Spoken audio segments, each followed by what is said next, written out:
పరమాత్మనే నమః. శ్రీమద్భగవద్గీత 15వ అధ్యాయము పురుషోత్తమ ప్రాప్తి యోగము 15వ శ్లోకం నుండి 20వ శ్లోకం వరకు భావసహితంగా. సర్వస్య చాహం హృది సన్నివిష్టో మత్తః స్మృతిర్జ్ఞానమసోహనం చ వేదైశ్చ సర్వైరహమేవ వేద్యో వేదాంతకృద్వేద విదేవ చాహం. సమస్త ప్రాణుల హృదయములలో అంతర్యామిగా ఉన్నవాడను నేనే. నా నుండి ఏ స్మృతి, జ్ఞానము, అపోహము, సందేహమును తొలగించుట కలుగుచున్నవి. వేదముల ద్వారా తెలుసుకునదగిన వాడను నేనే. వేదాంతకర్తను, వేదజ్ఞుడను కూడా నేనే.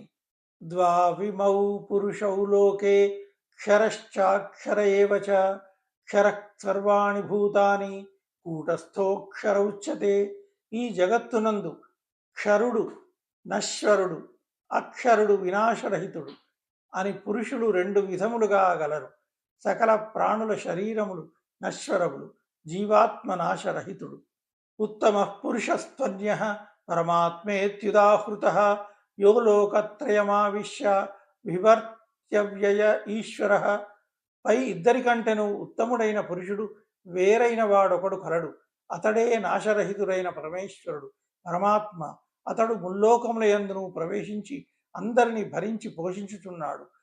యస్మాత్ క్షరమతీతోహం అక్షరాదపి చోత్తమః అతోస్మి లోకే వేదే చ ప్రథితః పురుషోత్తమః. ఏలనన నశ్వరమగు జడవర్గము క్షేత్రము కంటెను నేను సర్వదా అతీతుడను, నాశరహితమైన జీవాత్మ కంటెను ఉత్తముడను. కనుక ఈ జగత్తునందును వేదములయందును పురుషోత్తముడనని ప్రసిద్ధికెక్కితిని. యో మామేవమసమ్మూఢో జానాతి పురుషోత్తమం స సర్వవిద్భజతి మాం సర్వభావేన భారత.